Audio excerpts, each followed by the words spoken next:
I think the internal report was that WWE was obviously concerned, coming out of the fight, and then Netflix kind of assured them, hey, this won't be a problem, don't worry about it.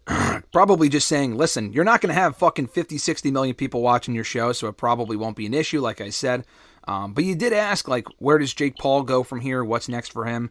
We also don't know what's next for Mike Tyson. When he was asked by Ariel Helwani, actually, of all people, who was doing the post-fight interviews, he said that he didn't know what was next for him. And would he fight again? He said, yeah, maybe. Which was obviously translation for, if the money was right, then he would definitely do it again. I think Ariel said, or I don't know if Mike Tyson, I don't know who brought it up, but the idea of him fighting or facing Logan Paul in some capacity was acknowledged. Then Logan Paul said, I'll knock your bitch ass out, or I'll beat you, or whatever he said, and that got a lot more people talking than anything else during the post-fight interviews, because Jake Paul, meanwhile, was showing nothing but respect to Mike Tyson. He was, praising America and all this other sort of stuff, the era of truth, all this other, garbage, who cares? But, the Logan Paul thing got a lot of people talking.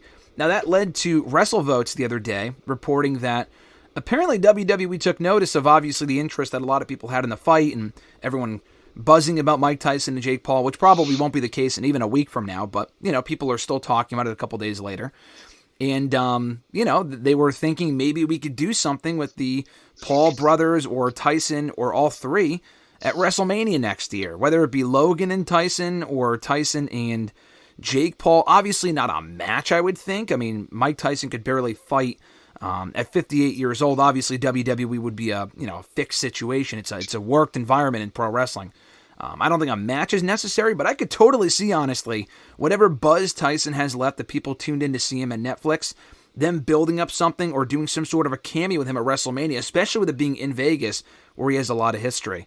I don't know if it's something you're especially interested in seeing, but is that something you could see being a possibility for WrestleMania 41, something involving the Paul brothers and Mike Tyson? Yeah, it's possible. I think, if anything, it'd be something similar to what he did with Shawn and Stone Cold, maybe like a guest referee situation that, he doesn't have to do a ton. Hit the punch at the end, just kind of like what he did at WrestleMania against Shawn. And, I think that's all he really needs to do.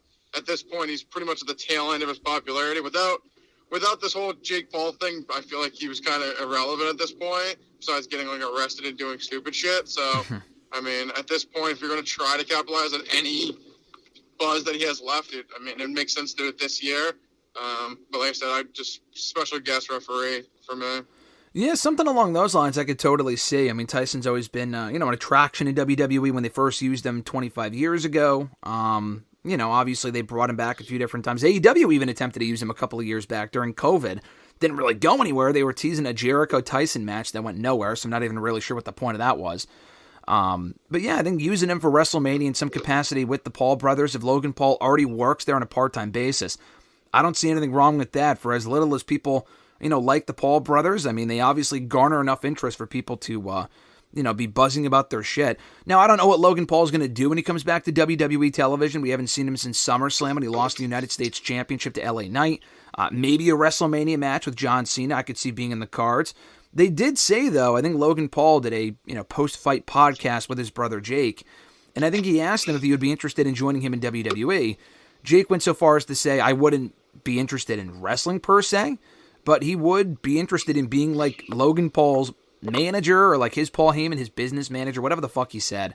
And it is interesting because Logan Paul's been in WWE now for so long, but we haven't seen Jake Paul a single time. We've seen KSI, we've seen all these other goofs from the Logan Paul universe, but no Jake Paul, which is kind of interesting. So is that something, again, maybe not necessarily that you're interested in seeing, but could you see some sort of role for Jake Paul in WWE, coming off of the buzz of this fight, WWE wanting to capitalize on that, and Logan Paul kind of needing something to do for when he comes back in the spring, or whenever he comes back soon?